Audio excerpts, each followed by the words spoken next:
Boa tarde a todos, sejam todos e todas bem-vindos nesse bate-papo de hoje. Esse bate-papo, eu lembro a vocês que faz parte de uma série de outros que vão acontecer no ano de 2021, tratando de temas sobre saúde e qualidade de vida no trabalho. Então, o Centro de Formação, Aperfeiçoamento e Treinamento, o CEFOR, da Câmara dos Deputados, e o Programa de Valorização do Servidor convidam hoje para o bate-papo Tranquilidade Financeira. Você também pode alcançá-la. O nosso convidado de hoje é o Fernando Gonçalves. O Fernando, ele é servidor da Câmara, ele é planejador financeiro e palestrante no tema. E a gente vai ter uma live de mais ou menos 1 hora de duração. Ele vai explicar para vocês como é que vai ser a dinâmica de perguntas e a participação de todos, que é sempre muito bem-vinda. A gente também vai estar acompanhando hoje com a tradução de Libras a Núbia e o Daniel, que vão estar conosco, agradecendo a presença deles também.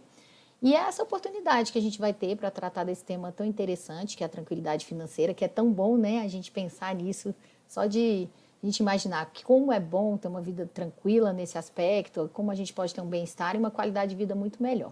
Então, vou passar a palavra para o Fernando. Seja muito bem-vindo, Fernando. Obrigado por estar aqui conosco hoje. Obrigado, Clarice. É um prazer estar com vocês aqui mais uma vez, né? Primeiramente, eu queria agradecer ao CEFOR e ao Procer pelo apoio, pelo convite, de a gente poder falar um pouquinho desse tema que é tão relevante para todos nós aí, né? Hoje a gente percebe a preocupação que as pessoas têm tido cada vez mais com a parte da questão financeira. Então, assim, isso é muito bom. Então, é importante que a gente leve essas informações para frente aí. Quero agradecer também a Núbia e ao Daniel, que vão nos acompanhar aí durante a live. Muito obrigado. E e agradecer também a cada um que está participando aí, pessoal. Já vou pedir para separar sua caneta, separar seu lápis, ou então separar aí o seu computador que você usa para colocar as informações aí, mas não deixe de anotar o que nós vamos falar aqui hoje. Então é importante que você tire aí, dedique essa hora, pessoal, sabe, se possível, exclusivamente para isso, para entender, né, o assunto que a gente vai tratar aqui, que é mais ou menos um processo que a gente vai tentar apresentar para vocês aí, tá bom? Aí, pessoal, em relação às dúvidas, então, para ficar algo um pouco mais dinâmico, um pouco mais interativo, eu vou abrir um momento no meio da fala, né, mais ou menos ali com 20, 30 minutos, para a gente fazer alguns esclarecimentos. Então, coloquem as dúvidas de vocês, os comentários, tudo que for surgindo, coloquem nos comentários aí para a gente conversar um pouquinho sobre isso. Eu até brinquei assim, eu vou provocar muito vocês a utilizar os comentários aí, e se vocês não fizerem, a internet de vocês vai cair. Então, assim, não deixe de comentar, tá bom? Então, pessoal, a primeira coisa que eu queria, né, vocês acho que vocês estão vendo minha tela aí, se não tiverem, me avisem. Então, a gente vai fazer um pacto aqui do que a gente vai falar, tá? Então, a questão inicial é falar um pouquinho do investir bem, né? Então, a gente hoje está nesse cenário onde a gente tem uma taxa de juros muito baixa, Selic a 2,75, inflação a 4,5. Então, hoje, simplesmente investir no investimento mais convencional, o seu dinheiro está perdendo dinheiro ali com o decorrer do tempo. Então, você está perdendo dinheiro, poder de compra para a inflação, tá? Então, é importante esse ponto. Também eu quero mostrar para vocês também, pessoal, um pouquinho do planejamento. Como fazer um planejamento aí, né, que vai te dar essa tranquilidade que a gente está propondo. Então, aqui eu faço uma provocação, pessoal, que talvez o planejamento em si, ele é tão importante quanto os ativos que você vai selecionar para colocar dentro de uma carteira de investimento. Vamos falar também um pouquinho sobre diversificação, tá? Então, esse aqui, pessoal, é um tema que dá horas de aula, de curso e de discussões. Então, se a gente vai passar de forma rápida, de uma forma bem didática, para vocês entenderem como é que você pode começar aí, já diversificar um pouco as aplicações que você tem, o dinheiro que você tem quando você começar. E como que a gente faz o monitoramento de tudo isso, pessoal? Como que eu consigo ver, de fato, se a minha carteira, se o planejamento que eu estou elaborando está tendo sucesso ou não? Então, vamos falar um pouquinho disso. A ideia, pessoal, não é tratar muito especificamente dos ativos de forma geral, seja ativos de renda fixa, ativos de renda variável, né? Nós não vamos entrar muito nesse assunto hoje, tá? Então, a gente pode pensar nesse assunto um pouco mais para frente. Então, alguma questão a gente pode trabalhar ela um pouquinho, mas não é o nosso foco, tá? Então, o foco é mostrar para vocês uma cartilha, tá? Um planejamento que você pode fazer dentro do seu planejamento para que você possa ter sucesso, tá ok? Então, vamos lá, pessoal. Então, falando em investir bem, né? Então, se eu faço uma provocação aqui, Porque às vezes as pessoas pensam que investir bem é o que vai fazer a diferença, né, dentro do seu planejamento ou dentro da sua estrutura financeira. Então, pessoal, eu vou alertar que são três pilares que a gente sempre tem que observar quando a gente quer construir um patrimônio, tá? E já já eu vou falar para vocês por que que eu deixei eu investir bem ali, investir melhor ali no final. Então, o primeiro ponto que eu quero alertar, pessoal, para que eu possa ter uma estrutura de sucesso, que eu possa ter, de fato, um crescimento no meu patrimônio, o primeiro ponto que eu tenho que observar, pessoal, é tentar gastar melhor, né? Então, quando a gente fala tentar gastar melhor, é você olhar, de fato, para as suas despesas. Então, quando você fala olhar para isso, controlar, você tem que saber com o que você gasta. Então, é fundamental que a gente tenha esse reflexo, né, do que eu gasto hoje dentro do meu salário, tá? É importante você fazer esse controle. Então, temos que gastar melhor, pessoal. Então, assim, isso aqui ele tem um efeito na sua vida financeira imediata, né? Embora ele tenha um resultado que ele é limitado, porque eu sempre vou ter ali um piso abaixo de onde eu não consigo gastar mais. Mas ele é um pilar fundamental. Você pode começar a implementar isso hoje. A partir de hoje, você já começa a ver resultado dentro do seu planejamento. Segundo pilar, ganhar mais, né? Então, é um pilar, pessoal, que no curto prazo é difícil de você ver um sucesso, um ganho, um aumento. Então, tem muitos colegas que são servidores públicos. Então, assim, o ganhar mais, ele tem as suas dificuldades. Então, o efeito dele não é feito imediato. Então, eu preciso me capacitar, eu preciso me estruturar, eu preciso me planejar, eu preciso entender onde que eu posso ter uma segunda, uma terceira, uma quarta renda.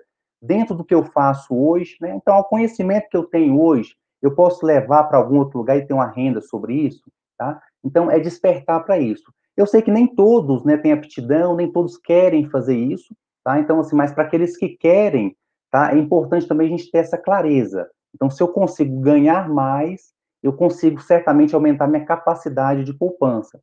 Então, isso é fundamental. Embora, pessoal, a gente perceba que ele tem um efeito dele é de mais de médio e longo prazo, ele é o que mais tem potencial para aumentar o seu patrimônio. Então, por isso que ele é tão importante para nós aí. Então, quem tem essa disposição, quem tem essa é, é, é, imaginação, esse empreendedorismo para fazer isso, eu convido aí a começar a pensar como que pode estruturar isso. E, por fim, pessoal, investir melhor, tá? Investir melhor, de fato, como eu falei no começo, né, a gente tem uma renda fixa, o que paga muito pouco, hoje uma taxa Selic, que paga muito pouco, né? Então, consequentemente, os seus rendimentos, os nossos rendimentos ali, quem está basicamente em renda fixa, ele está menor. Tá? Então, quando a gente percebe que tem uma inflação hoje a 4,5% e uma Selic a 2,75%, você está perdendo poder de compra aqui, tá? Com o seu dinheiro. Mas então, pessoal, esses três pilares são importantes, eles têm que ser observados em forma conjunta, tá? Então, nunca posso descuidar de nenhum deles, senão eu posso perder eficiência aqui dentro dessa minha caminhada para minha tranquilidade financeira. Então, pessoal, falando em investir melhor, né? Eu quero trazer para vocês aqui uma ideia de que investir, ele é uma ferramenta para você chegar nos seus objetivos, tá? Então, quando eu comecei a estudar investimentos lá, alguns anos atrás, uma vez eu me deparei com uma pessoa que me falou o seguinte, falou, Fernando, sabe por que que eu não poupo? Eu não poupo porque eu tenho salário todos os meses. Então, se eu não vejo sentido de eu poupar, se eu sei que todo dia 5, dia 10, dia 20, o dinheiro vai estar na minha conta. E eu percebi, pessoal, que eu tive assim, uma dificuldade, eu não sabia como convencê-lo, né, de que ele poderia ter um olhar diferente, mas eu não sabia como. E hoje eu percebo que, às vezes, assim, as pessoas que pensam dessa forma, muitas vezes eles pensam assim por falta de objetivo, tá? Então, quando eu penso, eu eu estou poupando para quê? Eu estou poupando até quando? Tá? Então, é importante que nós tenhamos muito claro que o investimento ele é uma ferramenta para eu chegar naquela minha finalidade, que é meu objetivo. Então, é importante que você tenha clareza disso. Então, eu falo assim, durante muitos anos, eu fui esportista, né, até meus 23 anos, e depois eu parei de jogar futebol e fiquei meio preguiçoso. Então, para mim, assim, hoje e antes, né, assim que eu parei de jogar futebol, era muito difícil eu fazer atividade física. Eu tenho muita preguiça para fazer atividade física. Só que na minha época de concurseiro, né, eu passei num concurso uma vez, fiquei na expectativa ali, um concurso para a área militar, fiquei na expectativa e comecei a fazer algumas atividades físicas. ali eu tinha garra para fazer os meus exercícios. Percebe, pessoal? Por quê? Porque eu deixei de simplesmente fazer um exercício por fazer, para que eu pudesse me preparar para uma fase de um concurso. Então, quando eu tinha um objetivo, eu tinha muito mais motivação. Então, é isso que eu quero despertar em vocês, é olhar os investimentos, é olhar a poupança que você faz todos os meses de 500, de 1.000, de 5, de 10, ou seja, de quanto você consegue poupar, sempre com esse olhar, de olhar, né, visando alcançar aquele objetivo. Né? Então, na prática, o que a gente percebe, pessoal, que as pessoas, quando começam a olhar dessa forma, pensar dessa forma, ele começa a aumentar ali a capacidade que ele tem de poupança, tá bom? Avançando um pouquinho, vamos falar especificamente agora, pessoal, dos investimentos em si, né, de como investir melhor. Então, o primeiro ponto aqui, pessoal, deixa eu reforçar aqui, eu queria que vocês já fizessem os comentários de vocês aí, né, sobre aqueles 3 pilares, de ganhar mais, de investir melhor e de gastar bem. Como é que tá? Vocês entendiam essa relação? Você já imaginou? Você hoje tem essa clareza dentro da sua estrutura patrimonial? Comenta para mim no chat, que daqui a pouco a gente vai falar um pouquinho sobre isso, tá bom? Então vamos lá, vamos falar dos investimentos propriamente dito. Primeiro eu quero mostrar para vocês aqui quais são os tripés, qual é o tripé de todos os investimentos. Tá? Então, assim, o primeiro tripé aqui é a liquidez. O que é essa liquidez? A liquidez é a capacidade que a gente tem de reaver o nosso dinheiro. Tá? Então, é a velocidade com a qual eu consigo reaver o meu dinheiro. Então, vamos imaginar, pessoal, que eu tenho R$ 1.000 no bolso, tá? Posso gastar ele em qualquer momento. Isso a gente fala que a maior liquidez que existe, é o dinheiro disponível na nossa mão. Que é diferente de um investimento que você só vai resgatar ele com 30 dias. Ou seja, eu preciso cumprir um prazo de 30 dias para resgatar aquele investimento. Então, nesse caso, a liquidez ela é menor. Que também é diferente de, às vezes, um imóvel. Né? Às vezes eu tenho um imóvel que custa 200, 300, 1 milhão, quero fazer aquilo dinheiro. Então, o que é a liquidez? É o prazo que eu demoro para fazer aquele meu bem se tornar dinheiro. Então, pessoal, a liquidez ela é um pilar importantíssimo. Tá? Então, muitas pessoas hoje têm uma boa liquidez porque a gente vive um momento de estabilidade, então isso faz muito sentido. Mas a minha preocupação maior é com as pessoas que têm uma alta liquidez sem precisar desse recurso agora, tá? Porque aqui, pessoal, é onde que o juro baixo causa o maior impacto negativo dentro de uma carteira de investimento. Porque uma liquidez muito alta hoje é onde eu consigo a menor rentabilidade. Então, eu preciso entender bem esse conceito. Quais são os meus objetivos e se, de fato, eu preciso ter toda aquela liquidez, né, dentro de uma carteira de investimento. Tá bom? Segundo pilar, rentabilidade, né, que é quanto que eu tenho de retorno, é quanto que eu recebo, né, pelo dinheiro que eu empresto para alguém. Tá? Então, a rentabilidade é um conceito muito importante, mas também, pessoal, também é muito perigosa. Então, cada vez mais a rentabilidade tem aguçado um pouco a nossa ganância, né? A gente percebe muitas pessoas indo para a bolsa de valor, o que é bom, tá? Então, é interessante que a gente vá conhecer novos ativos, é necessário que a gente comece a conhecer novos ativos, mas nunca pensando, pessoal, simplesmente na rentabilidade. Lembrando que esse tripé aqui, eles têm sempre que estar em harmonia ali, tá bom? Riscos. Os riscos, a gente tem alguns riscos aí, né? O primeiro risco é o risco de crédito. O que é isso? É eu emprestar o dinheiro para alguém e aquele emissor de um título do qual eu sou credor não me pagar, tá? Então, isso a gente chama de risco de crédito. Tem um segundo risco, a gente chama de risco de mercado. O que é isso? É a volatilidade. A gente percebe que seu dinheiro um dia vale 10, no outro vale 9, no outro vale 11, no outro vale 7. Então, essa volatilidade do mercado, a gente chama de risco de mercado. E um terceiro risco que eu vou falar para vocês é a própria questão do risco de liquidez, né? Que é a necessidade, muitas vezes, de eu precisar de um recurso, de eu precisar de um dinheiro, mas não ter liquidez, ou seja, todos os meus investimentos estão travados, né, de forma que eu não consigo reaver esse recurso. Então, são outros, pessoal, riscos, mas os que eu queria trazer para vocês é esses três: liquidez, rentabilidade e risco. Então, lembrando, pessoal, quando a gente pensar um pouquinho na melhor aplicação, a gente sempre vai levar em consideração aqui esses 3 pilares, tá bom? Então, falamos um pouquinho sobre esses 3 pilares, eu queria ver como é que estão os comentários aqui, torcer para a rede social, para a internet de ninguém cair aí, tem algum comentário? Se tiver, vão me me posicionando aí. Tá bom, pessoal? Então, como que eu chego nessa minha tranquilidade financeira? Então, a gente entendeu um pouquinho daqueles 3 pilares do ganhar, do poupar, né, do investir. E a gente conheceu também, pessoal, também esse tripé dos investimentos, que é a liquidez, a rentabilidade e o risco. Então, de posse desses conceitos, como que de fato consigo ter essa tranquilidade financeira? Como que eu consigo estruturar, né, a minha vida financeira para que eu possa, de fato, ter essa tranquilidade? Então, a primeira coisa que nós vamos pensar, pessoal, é na parte da segurança. Então, aqui hoje você vai olhar para a sua estrutura, tá? Você vai entender dentro dessa estrutura o que pode comprometer, por exemplo, assim, o que você está fazendo hoje e como que você consegue proteger você, sua família e seu patrimônio, tá? Então, a primeira questão que a gente vai entender hoje é a questão da reserva de emergência, né? Que é necessário para todo mundo, pessoal, ter uma reserva de emergência, tá? Então, o que é essa reserva? A gente vai falar um pouquinho dela mais à frente, mas só para vocês entenderem. É um múltiplo, né? É um valor que a gente vai deixar ali, né, para eventualidades que possam acontecer. Na verdade, eventualidades vão acontecer, então eu preciso me preparar, me antecipar a isso e estar, tá, né, com o meu planejamento bem estruturado. Segundo ponto dentro da segurança é a questão da proteção, seja ela pessoal, seja ela patrimonial.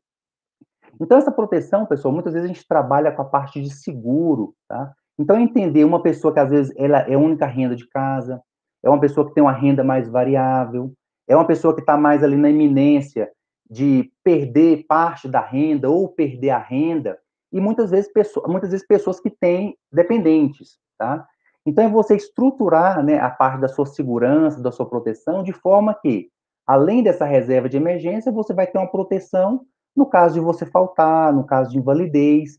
Então, é muito comum, e eu acho assim que eu, particularmente, Fernando, tinha um preconceito com a questão de seguro, achava que ele não funcionava, mas hoje, entendendo bem um planejamento financeiro, tá? Eu tenho certeza que isso é fundamental para muitas pessoas. Não são para todas, né, mas para muitas pessoas vai fazer sentido e é necessário sim, tá bom? Beleza, pessoal, a parte da segurança está protegido, está bem feita, dentro da minha estrutura aqui do meu planejamento. O que eu vou olhar agora? Os meus objetivos, tá? Então, pessoal, primeira pergunta, quais são os meus objetivos? Ah, eu quero me aposentar, eu quero trocar um imóvel, eu quero comprar um carro, eu quero fazer uma viagem. Aí a segunda pergunta é o seguinte, é quanto custa o seu objetivo, tá? E aqui, pessoal, muitas vezes está a dificuldade, né, da gente quantificar aquele meu objetivo, principalmente quando a gente pensa em mais médio e longo prazo. Porque é fácil você saber, poxa, eu quero comprar um carro que custa 50 mil, eu quero comprar, sei lá, vou fazer uma reforma que vai custar 40 mil reais, vou fazer uma viagem que vai me custar 6 mil reais. Quando a gente pensa nos objetivos mais de curto prazo, é mais fácil mensurar. Quando começa mais para longo prazo, parece que a coisa fica muito intangível, fica muito, assim, simplesmente nas ideias. Então é importante que a gente tenha clareza disso. Ah, Fernando, olha, eu quero me aposentar daqui 10 anos, ou então eu quero, é uma forma diferente de pensar, é o seguinte, eu quero ter 500 mil daqui 10 anos, eu quero ter 300 mil daqui 5 anos, eu quero ter 1 milhão daqui 20 anos.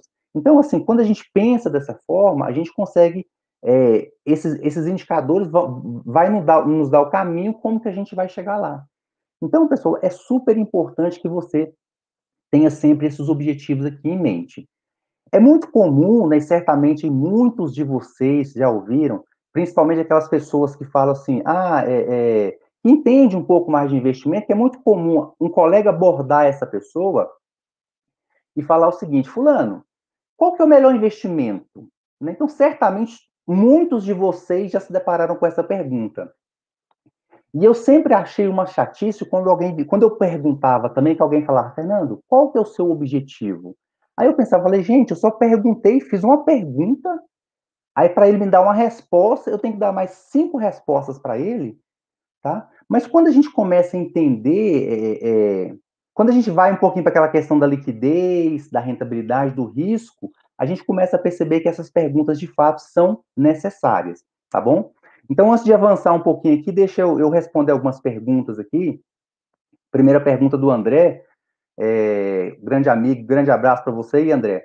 Então, se eu não tiver um objetivo claro, eu desisto de poupar e gasto a minha reserva, tá? Então, assim, André, eu vou te falar que eu, durante muito tempo, eu me deparei com essa pergunta, com essa dificuldade aí, tá?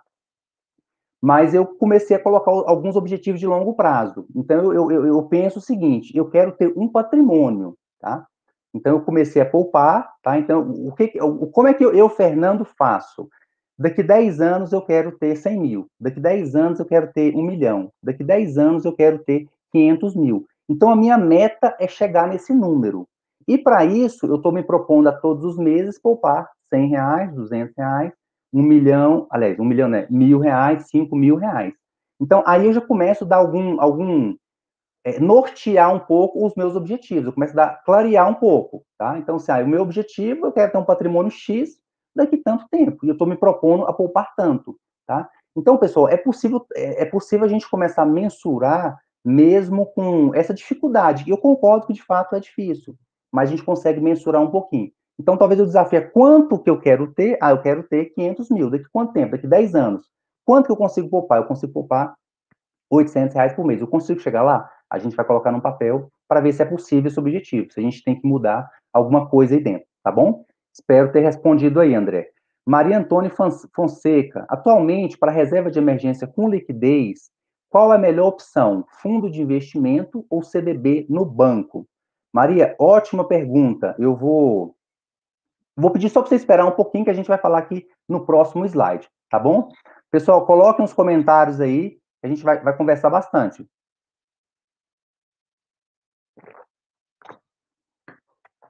Prestigiando a Maria aqui, vamos falar um pouquinho da reserva de emergência. Então, o que é essa danada dessa reserva de emergência? Pessoal, já vou pedir para vocês colocarem no chat também aí, quem que já tem uma reserva de emergência hoje, aonde é que está alocada essa reserva e qual que é o percentual do gasto que você tem. Ou então coloque, eu não sei o que é reserva de emergência, eu nunca ouvi falar isso, ou então eu ainda não tenho a minha, tá?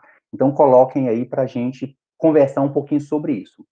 Reserva de emergência é a primeira coisa que a gente faz, né? É a primeira atitude que a gente vai tomar aqui quando a gente quer fazer esse planejamento. O que é essa reserva de emergência? São os imprevistos que vão, na verdade, é a reserva que eu preciso para eu complementar, para eu suportar os imprevistos que vão aparecer na minha vida. Seja um problema de doença minha ou de alguém da minha família, seja de uma manutenção de um imóvel, seja manutenção de um veículo, seja uma perda de renda que eu tenho hoje dentro da minha renda familiar, eu perdi o emprego, minha esposa perdeu o emprego, alguém perdeu uma função que tinha, então também a reserva de emergência ela vai suportar esses momentos aí, essas interrupções que a gente vai ter na nossa estrutura de gasto, tá? Então é importante a gente sempre ter essa reserva.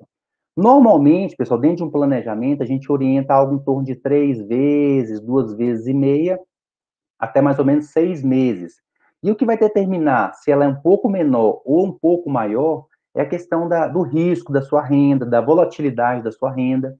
Então, quem tem uma renda mais segura e mais previsível, ele pode ter uma reserva de emergência menor. Então, sei lá, eu gasto 6 mil por mês. Então, eu vou ter ali uma renda mais ou menos entre 18, entre 20 mil reais, até mais ou menos 35 mil reais, aí a depender do risco, da instabilidade ali da minha renda. Então, isso é a reserva de emergência. Qual o primeiro pilar, né, os dois primeiros pilares que eu vou observar dentro da minha reserva de emergência? A primeira questão, pessoal, é o risco. Que risco que eu posso tomar numa reserva de emergência? Baixíssimo, tá? Então, assim, se é um dinheiro que eu preciso reaver ele a qualquer momento, eu não posso estar vulnerável de esse dinheiro se desvalorizar. Então, o risco aqui, ele é o risco menor possível, tá bom? Liquidez, em contrapartida, é a maior que eu posso, tá? Então, né, hoje a gente tem vários investimentos, vários ativos aí que tem liquidez de D mais zero, que significa que no dia que eu peço o resgate, o dinheiro cai na conta, né? Lembrando que alguns fundos de investimento, ele tem um horário de resgate, então se eu pedir depois daquele horário, o dinheiro só acredita na conta no dia seguinte, mas essa liquidez tem que ser no mesmo dia ou no mais tardar no dia seguinte, tá? Então, assim, sempre um risco muito baixo e uma alta liquidez. E dentro, pessoal, desses dois pilares, eu não consigo uma alta rentabilidade. Então, se o meu risco tem que ser pequeno, tem que ser baixo, e minha liquidez tem que ser alta, a rentabilidade que eu vou conseguir é a melhor que eu achar dentro daqueles ativos com essas características. Entendeu? Então, pessoal, a reserva de emergência não é algo que vai fazer seu patrimônio crescer. A reserva de emergência ela é um pilar importantíssimo para a sua tranquilidade. É você ter a certeza que o que aconteceu hoje, tá? A sua reserva aqui, ela vai te proteger nos próximos 2 meses, 3 meses, 5 meses, tá? Então, assim, é fundamental a gente saber, ter clareza que eu preciso de ter baixíssimo risco e alta liquidez. E dentro dessas características, qual que é o investimento que tem a melhor rentabilidade, que vai ser ali de baixa para média, tá bom? Respondendo, né, a pergunta da Maria, aí eu vou indicar para vocês 3 opções, tem outras, mas eu vou indicar só 3 aqui. Primeiro, Tesouro Selic. Então, quando a gente entra lá no Tesouro Direto, a gente vai ver que tem várias modalidades de investimento, dentre elas o Tesouro Selic. Então, pessoal, é o Tesouro Selic que serve como um ativo para sua reserva de emergência, porque os outros não, tá bom? Tesouro prefixado, Tesouro IPCA não serve, tem que ser Tesouro Selic. Só que em termos de liquidez, ele perde um pouquinho para os outros, tá bom? Porque tanto o CDB com liquidez diária e o fundo de investimento DI, eles têm liquidez no mesmo dia, ou seja, D mais 0. Já o Tesouro Selic, ele tem a liquidez de D+1, ou seja, eu peço o resgate hoje, o dinheiro está na conta amanhã. Então, em termos de liquidez, ele perde um pouquinho para os outros. Só que ele é o título mais seguro que existe no mercado hoje, tá? Então, se emprestar para o governo, embora a gente tenha aquelas ideias de calote e tal, mas é o investimento mais seguro hoje é você emprestar dinheiro para o governo, que de fato quem detém a máquina para emitir dinheiro aí, tá bom? Tem as consequências, mas ele pode fazer isso. O segundo título que eu tô falando hoje é o CDB com liquidez diária que a Maria falou, tá? Então, é uma ótima opção, é uma ótima alternativa, né? É interessante, pessoal, que a gente conheça a instituição para a qual a gente está emprestando, né? Porque um pilar que eu acabei de falar aqui que é importante é o risco. Então, a gente tem que mensurar isso, tá bom? Então, quando eu faço um CDB, eu estou emprestando, né, o meu dinheiro para o banco, para alguma instituição financeira, então é interessante que eu entenda a solidez daquela instituição financeira, até porque eu não posso tomar risco nesse meu investimento. Então, em termos de o CDB com liquidez diária, ele tem um risco, né, um pouco maior aqui do que o Tesouro Selic, tá bom? E a liquidez dele é a liquidez um pouco maior. Também temos os fundos de investimento DI, tá? Que eles têm, aí, pessoal, todos esses 3 investimentos, Tesouro Selic, CDB com liquidez diária, e os fundos de investimento, aí a gente tem que observar o que no fundo de investimento? A taxa de administração. Então, normalmente, os fundos de investimento DI têm uma taxa bem baixa, algumas corretoras isentaram, né, a taxa desses fundos aí, então é importante que eu observe isso aí. Mas aí eu vou chamar a atenção de vocês, pessoal, por exemplo, às vezes a gente fica com aquela dúvida, onde que é melhor, onde que eu coloco, tá? Quando a gente pensa que isso aqui a gente não quer, o nosso foco não é rentabilidade, se você colocar a sua reserva no Tesouro Selic, no CDB ou no fundo de investimento DI, não vai fazer muita diferença prática para você, tá? E parte em CDB com liquidez diária. As pessoas que normalmente investem em ações, aí eu só faço um adendo em relação ao Tesouro Selic, porque sim, tem alguns aí que gostam de comprar e vender, né, sempre que o mercado balança, então o Tesouro Selic ele perde, porque se eu precisar fazer um resgate Tesouro Selic em determinado dia para fazer uma compra de ações, eu vou ter um delay aí, eu não vou conseguir fazer isso. Diferente de um CDB ou de um fundo de investimento. Lembrando, pessoal, que a reserva de emergência aí, tá, ela pode ser usada para algumas eventualidades de forma que ela possa ser rapidamente recomposta. Nunca desfazer uma reserva de emergência para comprar ações, nem para comprar nada, tá bom? Assim, nenhum outro título, nenhum outro ativo, tá bom? Pessoal, alguma dúvida? Deixa eu ver como é que tá o chat aqui. Então, vamos lá. Vamos lá, vamos avançando aqui. Deixa eu ver aqui. Tá, vamos lá. Maravilha, pessoal. Estou com a reserva de emergência montada, tá? Já fiz essa minha reserva, já está tudo certo, dentro daqueles parâmetros lá daquele um múltiplo mais ou menos 3, 4, 5 vezes. Já avaliei se dentro da minha estrutura eu preciso de alguma segurança, alguma proteção ali patrimonial ou pessoal, então estou bem seguro. Então, o que eu vou fazer agora? Eu vou me perguntar quais são os meus objetivos. E o que eu quero fazer? O que eu quero conquistar? Eu quero fazer, eu quero viajar. Quero fazer uma viagem perto, quero fazer uma viagem longe. O que eu quero fazer? Eu quero comprar uma casa, quero reformar uma casa, Quero comprar uma casa para daqui 10 anos eu poder morar no interior, poder morar na praia. Então, quais são esses objetivos? E sempre, pessoal, dentro de um planejamento, a gente sempre vai pensar na questão da aposentadoria, tá? Então, sempre é um foco que a gente vai olhar, questão de aposentadoria, quanto que eu quero ter lá na frente, tá? Mas isso é muito particular, né? Eu estou falando sempre, a gente fala sempre dentro de um planejamento. Só que às vezes a pessoa pode falar, poxa, não faz sentido para mim a aposentadoria. Eu prefiro muito mais pegar todo o dinheiro que eu ganho e viajar. Ou então de comprar um imóvel, tá?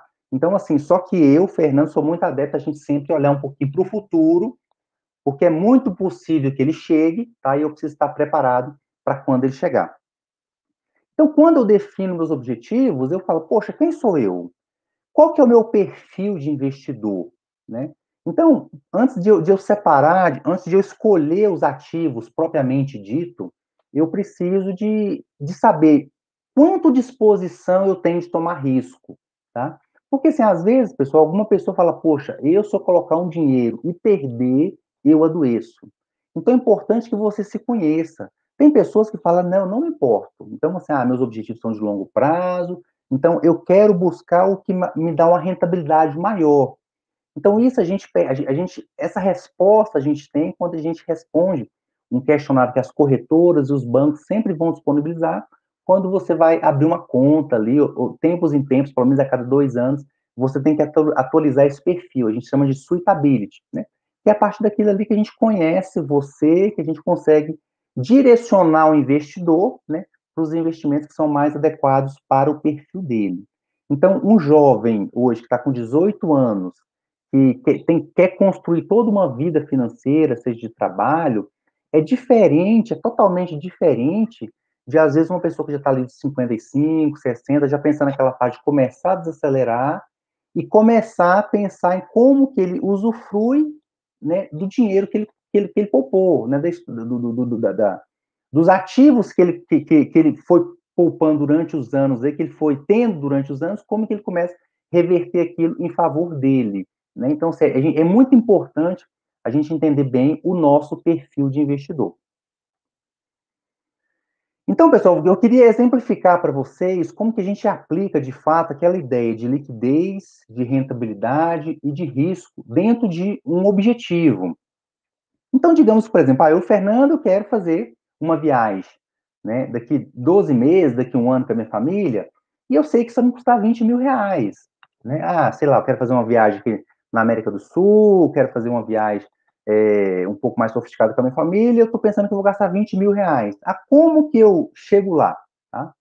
Então, pessoal, percebam, ó, eu tenho aqui o que eu quero, eu tenho quanto que eu vou precisar e qual que é o prazo.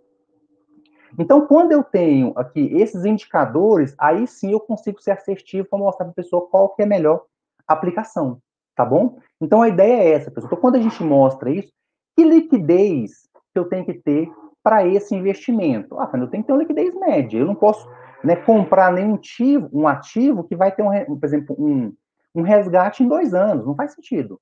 Né? Mas qualquer coisa, até 12 meses, eu posso ter dentro da minha carteira de investimento.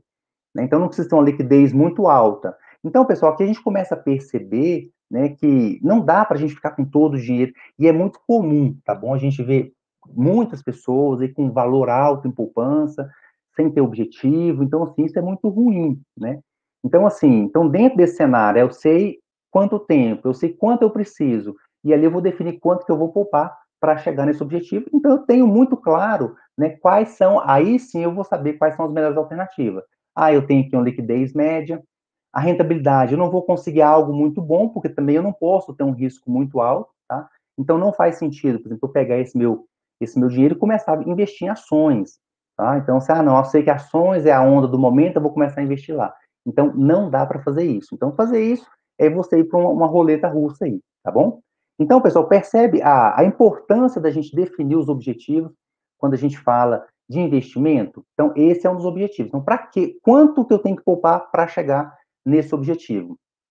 Vamos colocar mais ou menos na faixa de R$ 1.630, poupando regularmente, né, mês a mês, para chegar lá com esse dinheiro, tá bom? Outro objetivo. Eu quero me aposentar. Então, daqui 20 anos eu quero parar de trabalhar, ou daqui 20 anos eu vou, de fato, eu vou me aposentar. Então, para isso, eu estou estimando que eu vou precisar de um valor de mais ou menos 1,5 milhão.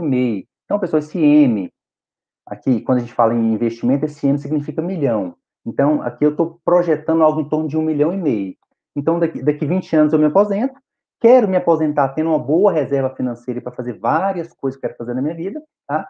E quanto eu quero ter de patrimônio? 1,5 milhão. Então, pessoal, percebe o quanto está mais fácil agora da gente definir qual que é a melhor aplicação para essa pessoa, para esse objetivo, tá? Então, diferentemente da primeira, essa pessoa não precisa de preocupar com liquidez. Percebe a diferença? Então, naquele cenário, eu precisava de uma liquidez média. Se meu objetivo fosse mais curto, a minha liquidez tinha que ser maior ainda. Então, para esse objetivo da minha aposentadoria ou de formar, né, lá na frente um patrimônio, então, quando eu tenho clareza disso, aí eu começo a chegar mais próximo, né, de um melhor investimento para isso. Então, vocês concordam que, nesse caso, eu não preciso ter uma alta liquidez? Ou seja, pode ser baixo. Meu objetivo é só daqui para 20 anos. Qual que é o meu foco nesse investimento? A rentabilidade, né? Então, eu sei, pessoal, por exemplo, que eu posso ganhar e perder várias vezes ao longo desses 20 anos, mas eu estando seguro que lá na frente, de fato, eu vou ter tido uma rentabilidade melhor, tá?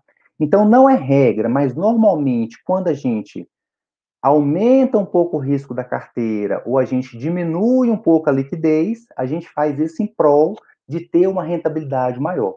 E o inverso também é verdadeiro. Quando a minha liquidez é alta e o meu risco e o risco que eu estou disposto a tomar é baixo, aí a minha rentabilidade vai ser menor. Então, pessoal, eu trouxe aqui alguns exemplos extremos para vocês perceberem, para visualizarem isso. Então, agora, quando você perguntar para alguém, qual que é o investimento, o melhor investimento, primeiro você vai fazer essas perguntas para ela, tá bom? Vem cá, mas o que você quer fazer com esse dinheiro? E você vai poupar alguma coisa ou não vai poupar nada? Você vai pegar um capital, vai fazer ele trabalhar para você e lá na frente você vai ter esse resgate, né? Então, é entender isso. Pessoal, aí eu vou fazer uma observação aqui, deixa eu só ver como é que tá o chat aqui, para a gente ver se tem alguma pergunta que a gente possa fazer aqui. Vão perguntando aí, pessoal, porque senão a internet de vocês vai cair. Deixa eu ver aqui.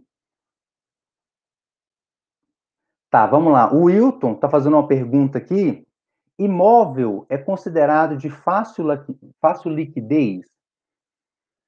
Wilton, vamos pensar, né? Então, assim, estou falando o quê? De um imóvel de 300 mil, estou falando de um imóvel de 400 mil, né? Ele também, embora a gente não tenha um preço desse imóvel todos os dias, embora a gente não... Todos os dias eu não sei quanto custa meu imóvel, né? Porque se eu tenho uma ação, se eu tenho um título, eu consigo entrar na minha conta corretora e ver. Não, hoje ele está valendo tanto, depois está valendo tanto, depois está valendo tanto. Só que o imóvel, eu não tenho essa informação todos os dias. Mas tenho certeza, ele também tem uma volatilidade todos os dias, só que a gente não percebe, tá? Mas a questão é o seguinte, nós vivemos hoje um momento onde a gente percebe uma alta no setor imobiliário, né? O setor imobiliário deu uma aquecida, então, assim, de fato, houve muito giro, né, em imóveis, sobretudo a questão de casas, por conta da pandemia, então a gente percebeu que houve um aumento, um aquecimento nesse mercado. Então, no cenário como esse, de fato, aumenta, sim, a liquidez. Por quê? Porque fica mais fácil de você vender seu imóvel. Mas uma questão que a gente percebe aqui é o seguinte, é a questão do risco de mercado. Porque quando eu quero vender meu imóvel, o que eu vou descobrir naquele exato momento? Quanto, de fato, a pessoa está disposta a pagar pelo meu imóvel. Então, pessoal, a gente tem que sempre lembrar que é o seguinte, o meu imóvel não é aquele valor que eu tenho na minha cabeça, o que eu acho que ele vale. O meu imóvel vale quanto alguém, né, quer pagar por ele. Tá? Então, assim, se ninguém quiser comprar meu imóvel, que eu acho que custa 300 mil, e aparece uma pessoa depois de 4 meses querendo vender por 250, querendo comprar por 250, tá? Então a gente percebe o risco de mercado que sofre aí. Então, assim, eu entendo, Wilton, que é baixa liquidez, sim, tá? Por quê? Porque se você quiser reaver aquele dinheiro, é muito provável que você precise baixar um pouquinho, né, o preço do seu imóvel, mesmo que você, por exemplo, assim, desde que você ganhou, você tenha tido um ganho de capital. Mas você pode, de repente, ter que baixar um pouquinho ali para você conseguir vender naquele momento, tá bom? Vamos ver outra pergunta aqui do Alan. Grande abraço, Alan. Considerando o cenário atual, que tipo de investimento tem mais equilíbrio entre liquidez, rentabilidade e risco? Pode nos dar um exemplo? Alan, boa pergunta, ótima pergunta. Mas aqui eu vou te retornar o seguinte: qual que é assim, o seu objetivo? Tá? É porque se a gente pensar assim, Fernando, eu preciso de ter liquidez. Eu não vou falar para você que bolsa é um bom cenário, não vou falar que fundos imobiliários é um bom cenário, tá? Ah, não, dentro dos três pilares, o que eu quero privilegiar? Tá? Então, assim, pessoal, sempre vai ter uma relação entre os três. Então, o que eu quero privilegiar dentro do meu objetivo? Ah, eu preciso de privilegiar a liquidez. Ah, não, bolsa não faz sentido. Fundos imobiliários não faz sentido. Ah, não, eu prezo muito pela questão da rentabilidade. Ah, então, de repente, dá para abrir mão um pouco da liquidez? Então, vamos ter um pouquinho mais de exposição em alguns ativos que pode ter uma rentabilidade melhor. Então, assim, é difícil de você falar, Alan, qual que é o melhor investimento, né, que vai ter aqui sempre esse equilíbrio entre a liquidez, entre a rentabilidade e o risco. Eu queria retornar um pouquinho a pergunta para perguntar, qual que é o objetivo de forma específica? Ah, eu tenho três objetivos. Um, que é comprar um imóvel, que é juntar dinheiro para minha aposentadoria e que é fazer uma viagem. Então, a gente vai direcionar o seu planejamento um pouquinho para cada lado, tá? Então, essa aqui é a ideia. Espero ter respondido aí, Alan. Um abraço. Vamos ver se tem mais alguma coisa aqui antes de avançar. Vamos lá. Wilton, a meta tem que ser um valor ou pode ser uma viagem, bens? Na verdade, pode ser um valor, porque se eu falar, eu quero fazer uma viagem, né? Ah, qual que é a minha viagem? Eu quero fazer uma viagem com a minha esposa, com a minha filha, lá para a Argentina, daqui 8 meses. Ah, quanto é que vai custar? Então, eu vou chutar aqui, tá bom? Que eu estou por fora. Vai custar 16 mil reais essa viagem. Ok, então eu preciso de 16 mil reais, tá?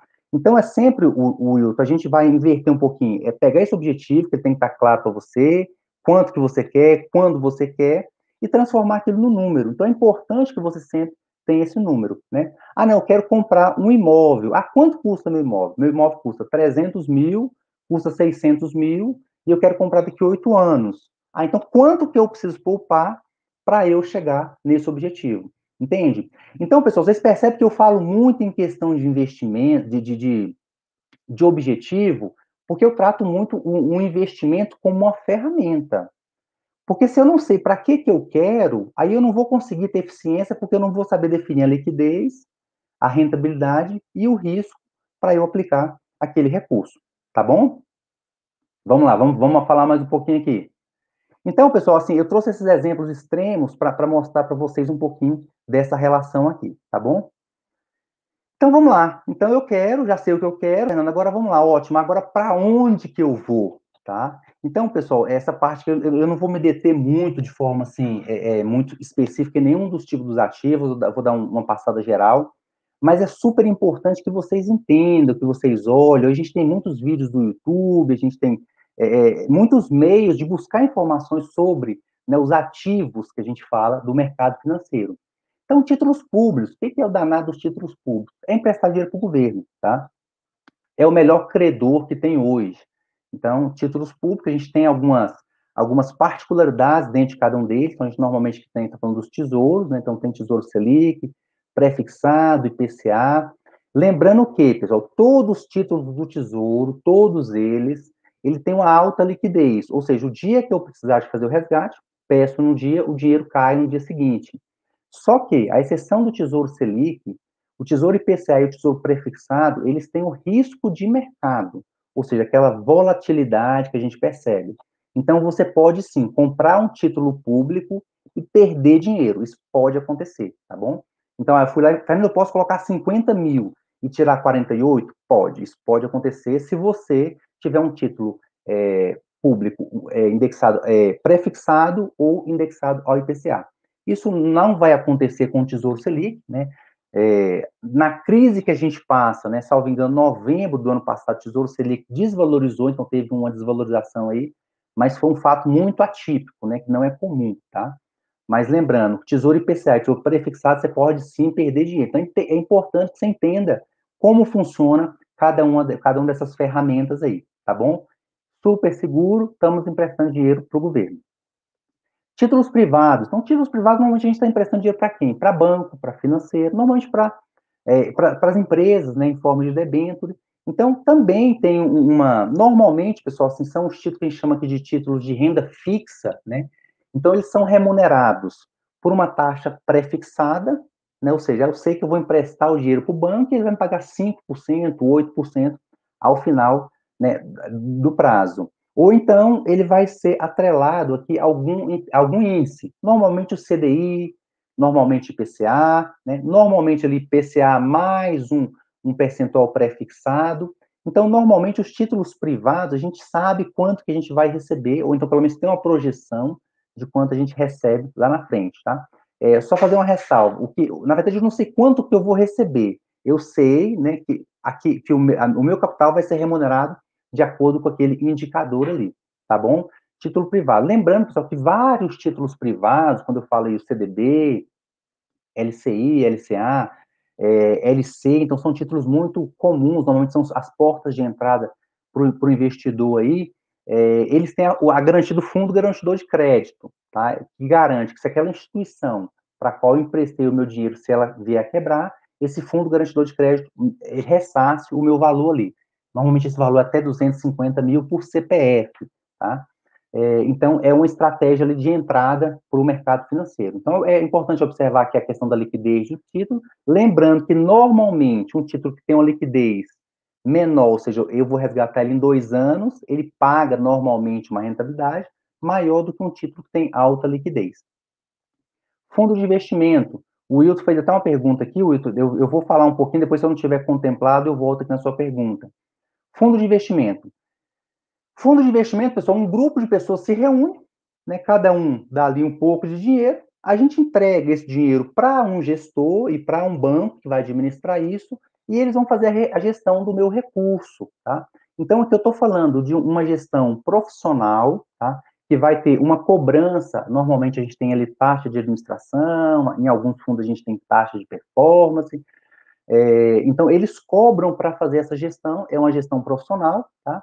Então, assim, é uma alternativa para alguns investidores, sobretudo quando o patrimônio da gente começa a crescer um pouco, é uma alternativa, então é interessante que a gente entenda, é interessante que a gente saiba como funciona um pouco essas regras dos fundos de investimentos. Eles têm classificações, eles têm estratégias bem diversificadas, né? Alguns são mais conservadores, alguns são mais arriscados, mais agressivos, então, e tudo isso é muito claro, né, na política de investimento do fundo ali. Então, normalmente a gente tem que ler aquele documento que costuma ser um pouco grande, às vezes tem um ali de 4 páginas que ele é mais resumido, né, com as principais informações do fundo, mas é importante que a gente leia e entenda bem, né, o que aquele fundo, que forma que ele vai fazer a gestão daquele fundo. Mas é uma ferramenta também interessantíssimo.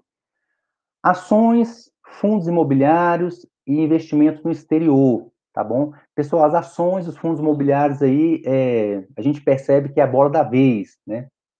Então, quando a gente percebe que a gente tem hoje uma taxa básica de juros tão baixa, né, que hoje já está em 2,75, então, de fato, você precisa começar a explorar um pouquinho mais para você buscar uma rentabilidade um pouco melhor. Então, quando a gente investe em ações, a gente está sendo sócio de uma empresa. Então, você não está emprestando dinheiro para a empresa, você está comprando parte daquela empresa, né? Então, você não passa a ser um credor, você passa a ser um sócio daquela empresa dentro da proporção da ação que você tem, né, do valor que você tem investido ali. É uma alternativa interessante, tá? Mas, pessoal, é importante que a gente também conheça bem como é que funciona, quais são os riscos, entender bem o meu perfil de investidor, tá? Porque é um investimento que pode te dar uma rentabilidade maior quando a gente pensa em longo prazo, mas que tem os riscos peculiares, né, desses investimentos. E faço uma ressalva aqui, pessoal, quando a gente vê os vídeos no YouTube, essas coisas, a gente tem a impressão que investir em ações hoje é muito fácil, fundos imobiliários é muito fácil.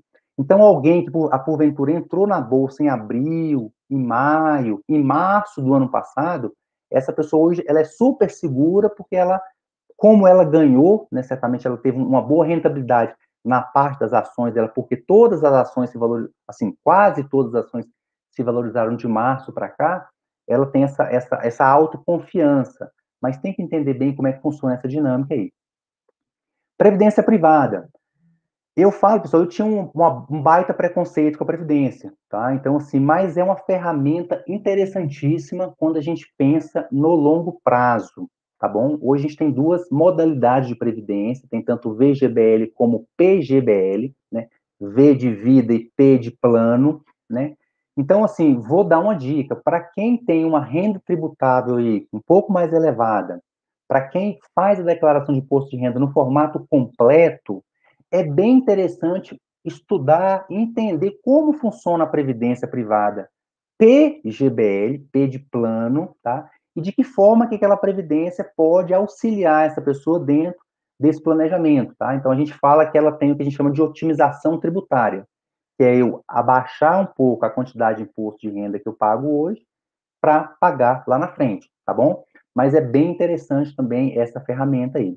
E eu trouxe também a questão dos imóveis e negócios, né, que às vezes é veia aqui para muitas pessoas. A gente teve um boom no mercado imobiliário, né, muitas pessoas saíram, né, dos ativos financeiros que a gente fala para ir para o mercado imobiliário, por conta de uma Selic muito baixa, né, e isso é uma das coisas, isso é e o efeito que a gente teve aí, tá? Não só isso, mas é um dos efeitos que teve a disparada no mercado imobiliário aí.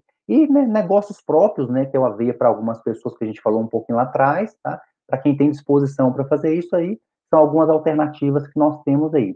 Reforço, pessoal, não dá para falar assim de forma aprofundada sobre cada um deles, talvez a gente precisaria ter um momento para falar de cada quadradinho desse aqui, a gente não vai ter esse prazo, mas é interessante que vocês entendam, como é que esses ativos, como funciona, como que é a estratégia de cada um desse tipo de ativo aqui. E vocês percebem, pessoal, que em momento nenhum aqui eu falei de poupança, não sei se vocês perceberam.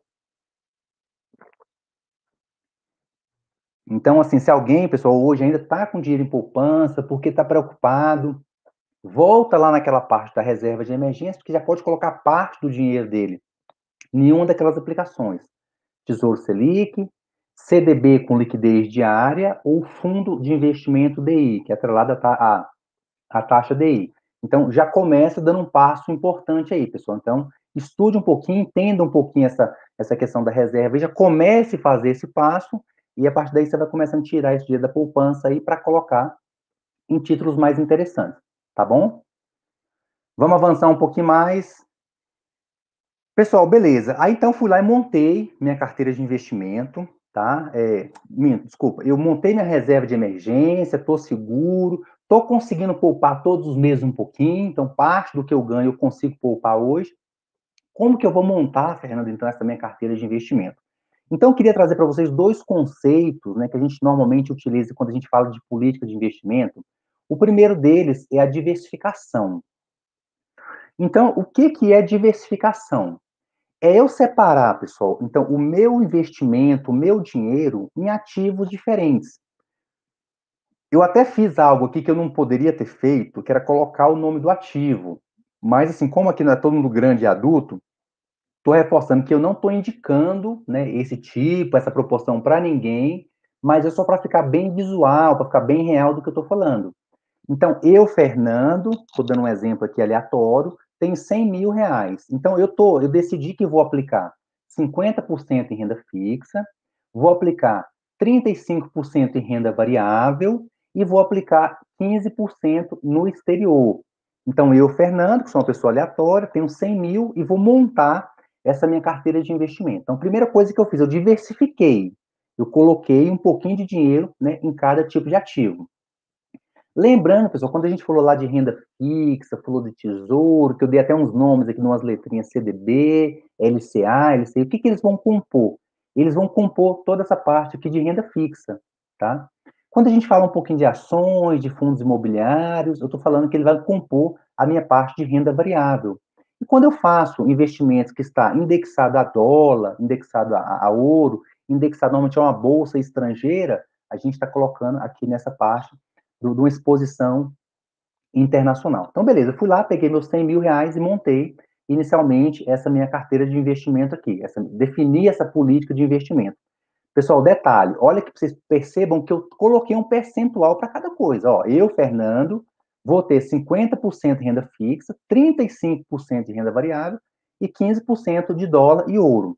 Então, eu defini um percentual. O que, pessoal, que vai acontecer daqui 6 meses, daqui 1 ano? Eu vou olhar, aí o que acontece? Então, eu tenho 100 mil, todos os meses eu estou colocando R$ 2.000. Como é que eu vou dividir? Eu vou dividir 50% dos meus 2.000 aqui, 35% dos meus 2.000 aqui, 15% dos meus 2.000 aqui. Então, perceba, eu continuo fazendo a diversificação em cada aporte que eu faço, tá? Então, eu comecei com a diversificação e toda vez que eu vou aportando ali, eu vou diversificando.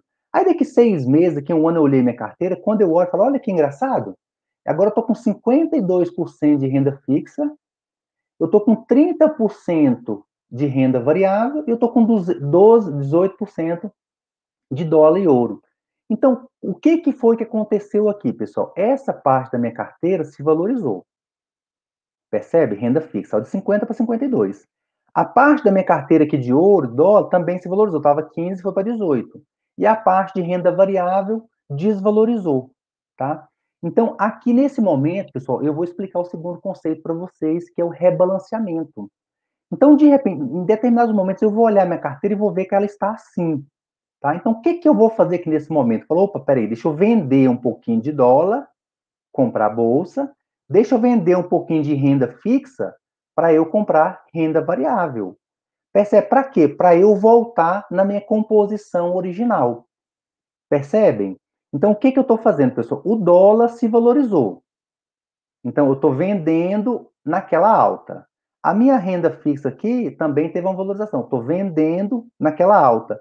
E estou pegando o dinheiro e comprando o que desvalorizou. Então, vocês percebem que eu estou aproveitando, pessoal, o mercado que balança, né, que tem a volatilidade, e começa a vender algumas coisas na alta e comprar algumas coisas no período de baixa. Então, isso é o rebalanceamento. Então, como que a gente faz o rebalanceamento na prática? É dessa forma que eu mostrei para vocês, daqui a um determinado tempo, olhar aquilo, ver o que valorizou, vendeu, ver o que desvalorizou e comprar, mas eu também posso fazer, por exemplo, com os aportes que eu vou fazendo todos os meses. Ah, então esse mês, todos os meses eu aporto R$ 2.000. Então eu não vou aportar nada aqui nem nada aqui, eu vou comprar tudo de bolsa. Então, quando eu faço aporte de R$ 2.000, eu vou rebalanceando aquilo ali. Talvez aqui vai aumentar para 32. Percebe? Então, assim, o aporte que eu vou fazer todos os meses, eu sempre vou olhar para essa composição, tá? E determinar, e já colocar um pouquinho mais aqui, um pouquinho mais ali, porque foi aumentando. Mas, pessoal, como às vezes vocês não trabalham com isso, não tem tempo de fazer isso todo dia, você pode fazer a cada 6 meses, a cada 3 meses, a cada 8 meses, você vai fazendo essa política. Para quê? Para voltar naqueles percentuais ali anteriores. Então, eu vou, no meu hora está encerrando, eu já vou pedir mais 10 minutos da paciência de vocês, só para a gente finalizar aqui. E eu queria dar uma informação muito interessante, pessoal, nessa parte do rebalançamento, porque assim, o que é comum, né, a gente vê. Eu, Fernando, né, investi muito lá em renda fixa. Quando eu falo eu, Fernando, sempre assim, um exemplo, pessoal, não sou eu na prática, tá bom? Eu comecei a investir dessa forma. Tinha lá R$ 100.000, eu comecei a investir aqui 50% na renda fixa, 15% em dólar, 35% em renda variável, e comecei ali na minha política de investimento. Então, todos os meses aportava um recurso. Só que acontece, pessoal, aí as ações começaram a se valorizar. E esse movimento, pessoal, ele é muito comum, tá? É bem mais comum do que vocês imaginam. Aí a parte de renda variável está subindo. Está subindo, está subindo, está subindo, está se valorizando, as ações estão bem, eu estou achando que eu sou um baita investidor, tá? Então, o que eu começo a fazer mentalmente? Ah, não, gente, eu estou percebendo que o que dá dinheiro é renda variável. Eu vou aumentar, eu vou para 45% porque eu sou arrojado, tá? Ah, não, beleza. Aí tá, e colocou 45 aqui. Aí, então, de repente, ele tirou aqui 10 daqui, tirou 5 daqui, colocou. Desculpa, tirou 5 daqui, passou aqui para 45. Né? Aí tá lá, tá lá, tá lá. Aí as ações, opa, tá valorizando, as empresas tá bem, o país tá andando bem. De repente fala, não, gente. Aí ele percebe que a parte de ações dentro da carteira dele é o que mais valoriza. Quando ele pensa, não, eu quero saber, agora eu vou ter 80% de renda variável. Então, pessoal, o que está acontecendo? Percebam que se está valorizando a renda, presta atenção nesse raciocínio, se está valorizando a renda variável, é por quê? É porque os títulos estão ficando mais caros. E ele está ganhando dinheiro, consequentemente. Só que a partir do momento que ele começa a colocar mais dinheiro ali, aumentar a exposição dele em renda variável, vocês percebem que ele está comprando cada vez mais caro? Vocês percebem que cada vez ele está tomando mais risco naquele ativo? E é exatamente aí que está o nosso erro, nossa preocupação. Então, o mais importante é você se conhecer, definir essa política e seguir aquilo ali rigorosamente, tá bom? Pessoal, chegando ao fim aí, eu queria deixar umas últimas dicas para vocês aqui, tá bom? Primeiro, o que vai fazer muita diferença na sua vida, na minha vida, quando a gente pensa em tranquilidade financeira, são as escolhas que a gente toma corriqueiramente na nossa vida. Seja de uma compra de um imóvel, seja a compra de um veículo, seja de uma viagem.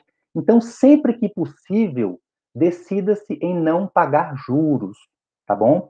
Então, se a gente, hoje é um movimento muito comum, assim, pregado pela mídia consumista, assim, de a gente antecipar os nossos sonhos, tá? Isso aqui tem causado, assim, estragos violentíssimos nas nossas finanças, tá? Então é importante, pessoal, que a gente tenha ciência, falar, olha, é melhor eu juntar para comprar do que comprar, ficar devendo e pagar juros. Então pensa uma pessoa que passa durante uma vida comprando carro, comprando imóvel, viajando, fazendo todas as compras, sempre pagando juros. Percebe, pessoal? O custo dessa pessoa é muito alto. Agora perceba uma pessoa que tudo que ele vai fazer, ele recebe juros além do que ele gasta. Ah, eu quero comprar um carro daqui 6 meses, daqui 2 anos. Eu tenho duas opções. Eu compro esse carro agora, financio e pago o juro, ou eu junto esse dinheiro, recebo o juro para depois comprar. Então, quando a gente fala não antecipe seus sonhos, é sempre com esse viés. Tá? Então, estou lembrando, pessoal, que a gente não vive para gastar dinheiro, a gente não vive para juntar dinheiro, mas é importante que a gente comece a refletir um pouco mais sobre as nossas decisões financeiras. Segundo ponto, o que vai fazer seu patrimônio crescer, pessoal? A gente que tem uma renda mais estável, é os aportes que a gente faz, tá bom? Não é você ser um mega investidor, isso faz diferença? Sim, faz diferença. Mas, sobretudo, quando a gente pensa no longo prazo. O que, de fato, vai fazer seu patrimônio crescer é a capacidade de poupança que você tem. Então, é muito comum, às vezes eu converso com pessoas que têm um patrimônio que ele é um pouco maior, que ele tem uma renda bem estável também, mas você percebe que aquela pessoa ela tem uma mentalidade que ela sempre poupou parte do que ele ganha, tá? Então é importante, pessoal, que a gente perceba que aqueles 3 pilares do ganhar, do gastar e do investir sempre tem que andar junto. Então gastar é um pilar que a gente tem que observar. Então tenha disciplina em fazer esses aportes. E por fim, é você monitorar, né? Monitorar aquela carteira de investimento que você tem, é monitorar aquela estratégia que você tem e ver, pessoal, se de fato você está chegando cada vez mais perto do seu objetivo.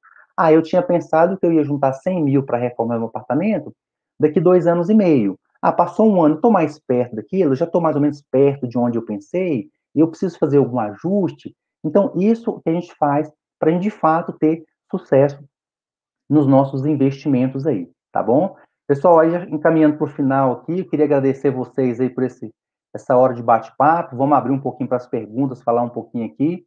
Estou deixando meu contato aí, estou deixando meu celular, pessoal, que é comercial, podem mandar um WhatsApp aí, às vezes eu não consigo responder no mesmo dia, mas eu me comprometo a ajudá-los aí dentro de uma dúvida mais específica. Fiquem à vontade para qualquer dúvida aí, e no que eu puder ajudá-los, tá bom? Deixa eu voltar aqui um pouquinho para a gente falar um pouquinho das dúvidas. Vamos ver aqui as perguntas que o pessoal colocou. Vamos lá, Hilton. Fundo não é arriscado, pois não tem fundo garantidor de crédito.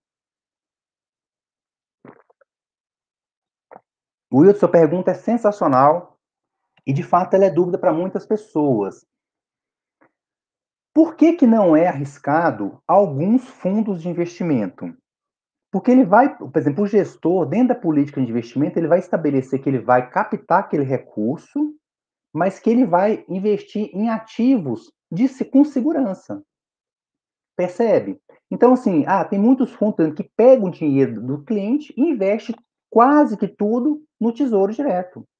Percebe? Então, assim, o risco, ele é muito, muito pouco. E onde que você vai ver isso? Você vai ver isso dentro, né, do prospecto do fundo, que você vai ler ali, você vai entender qual que é a política de investimento. Não, a gente investe 95% do capital, do dinheiro que a gente tem em ativos de título público, por exemplo, ou então de renda fixa. Então, você percebe que esse fundo tem baixa volatilidade. Então, o risco, ele é muito pequeno. Percebe, Wilton? Então, assim, o que você vai ter que observar? É onde que o fundo para o qual eu estou emprestando, na verdade, que eu estou comprando uma cota, onde que ele vai aplicar esse dinheiro? Então, é isso que você tem que se perguntar. Então, assim, ele pode ser, se você pensar, poxa, esse fundo, ele é um fundo que tem muita oscilação, é um fundo que tem muita exposição em renda variável, aí sim você tem um risco maior, tá bom? E lembrando, pessoal, também que o Fundo Garantidor de Crédito tem suas limitações. Na medida que no momento que o patrimônio vai crescendo, você começa a perceber que começa a dificultar um pouco sempre observar ali para a questão do Fundo Garantidor de Crédito. É uma alternativa boa, né, nesse começo, quando a gente começa a investir, mas mais para frente a gente tem que estudar um pouquinho mais para começar a pensar em outras estratégias. Então, o fato de não ter fundo garantidor de crédito não faz com que ele seja mais arriscado. O que eu preciso ver é qual que é o ativo no qual esse fundo está investindo. Vamos lá, André. Você acha que seguro de vida com prêmio no valor... Peraí. O que você acha de seguro de vida com prêmio no valor do imposto de partilha? André, eu não entendi bem a sua pergunta, ou eu não conheço bem esse tipo de estratégia aqui. Eu não sei se seria. Eu acho que você está perguntando um valor para que eu vou ter caso haja que passa durante um processo de inventário, né? Eu não sei bem se essa é a dúvida, mas vamos lá, deixa eu responder uma questão. Como é que funciona, pessoal, a questão do seguro, tá? O seguro ele é interessante para quando eu tenho dependente, quando eu tenho um medo, por exemplo, e eu não tenho patrimônio, por exemplo, eu tenho uma renda, um exemplo, eu tenho uma renda de 10 mil, sou o único que trabalho em casa e tenho 2 filhos pequenos. Então, assim, se eu vier a faltar, no caso do servidor público, ele tem uma certa proteção aí por conta do próprio regime de previdência, mas digamos que eu sou um advogado, sou autônomo. Então, se essa pessoa vier a faltar, a família dele vai passar dificuldade. Então, o seguro ele serve nesse momento para cobrir, né, por algum tempo, para que aquela família consiga se organizar. Então, por exemplo, se a pessoa faltou, vai haver uma cobertura ali que vai dar um suporte para a família, né, durante determinado tempo aí. Mas à medida, André, que a pessoa começa a ter um patrimônio maior, você percebe que o risco, a segurança dessa pessoa já começa a ser o patrimônio dela. Então, se ele vier a faltar, se essa pessoa vier a faltar, ele tem todo o patrimônio que vai dar um suporte para a família. Então, é bem interessante a gente ver isso. Então, se for a ideia for deixar um prêmio, né, aqui no caso, prêmio é o valor que a gente paga, na verdade, né, digamos, uma cobertura para aquele valor do imposto, né, eu penso que existem outras estratégias que pode ser melhor, tá bom? Porque, assim, o seguro, ele não vai entrar para inventário, como previdência não entra, mas a gente pode pensar, não, será que dá para deixar uma reserva de emergência? Será que eu posso fazer uma previdência privada? Porque se a pessoa tiver patrimônio, talvez não faça muito sentido, mas a gente precisaria entender um pouco melhor essa questão aí, tá bom? Pessoal, então deixa eu ver se tem mais um aqui. Ricardo Sena, como você vê a previdência privada para nós que somos servidores públicos? Sena, eu vejo como sensacional, tá? Então, assim, antigamente nós tínhamos previdências que tinham a taxa de administração muito alta, uma taxa de carregamento muito alta, então isso fazia com que fosse um investimento muito ruim. Né? De 2007 para cá, com várias regulamentações do SUSEP, as previdências começaram a ser ofertadas por bons fundos de investimento, tá? Que tem boas previdências, mas, sobretudo, Sena, a questão do ganho tributário. Né? Então, assim, pessoal, só para exemplificar, cada 10 mil que eu contribuo para uma previdência, no ano seguinte eu vou aumentar a minha restituição em 27,5% desses 10 mil. Então, se eu contribuir em 2020, por exemplo, 10 mil de previdência, eu vou aumentar a minha restituição de imposto de renda em 2.700. Então, ganho tributário, ou seja, é você poder pegar seu dinheiro, mais um pouquinho do dinheiro que você pagaria de imposto, para pagar tudo lá na frente, é uma baita vantagem. Só que, pessoal, tem um risco, tá bom? Por quê? Porque dentro daquela estrutura que eu falei para vocês de liquidez, né, de rentabilidade, de risco, a Previdência tem uma liquidez baixíssima. Ela só é vantajosa se a pessoa falar, poxa, isso aqui é para minha aposentadoria, isso aqui é para mim usar daqui 10 anos, daqui 9 anos, e não para eu transformar aquilo em renda, é para eu ter aquele montante e vou utilizando, fazendo os resgates à medida que eu for utilizando. Então, assim, pessoal, eu preciso ter uma reserva de emergência bem montada, eu preciso ter um dinheiro ali para os meus objetivos. Por quê? Porque se eu precisar fazer um resgate de curto prazo, aí passou a ser uma péssima oportunidade, assim, uma péssima estratégia, tá bom? É ótima a previdência, mas tem que entender bem os meandros aí e entender se aplica bem dentro do seu caso concreto aí, tá bom? Maria Dantas, Fernando, tenho 2 filhos. Gente, eu não sei se eu posso ler, mas acho que eu posso. Ela colocou posso, né? 16 e 19, fiz uma reserva de 500 mil para eles quando estiverem formando. Ou seja, não precisa de alta liquidez. Maravilha, é isso mesmo, Maria, percebe? Então, assim, eu quero deixar para eles mais lá para frente. Só que percebe que, quanto que eu vou usar? Não, eu vou dar para meus filhos quando eles saírem da faculdade com 25 anos. Então tem pelo menos 6 anos aqui para eu utilizar esse dinheiro. Então, é exatamente, Maria, nesse raciocínio que você está trazendo, aí que a gente percebe que tem muita gente que tem uma carteira muito ruim, porque às vezes você vê esse dinheiro tá numa poupança, por exemplo. Então, percebe? Então, é exatamente essa leitura. Então, você não precisa de alta liquidez. Eu vou usar, por exemplo, para o mais velho, que está com 19. Quando ele se formar, que ele vai sair com 25, eu vou abrir um consultório para ele. Maravilha. Então, esse dinheiro vai ficar ali, né, durante pelo menos 6 anos. Não precisa de liquidez. O que você vai buscar?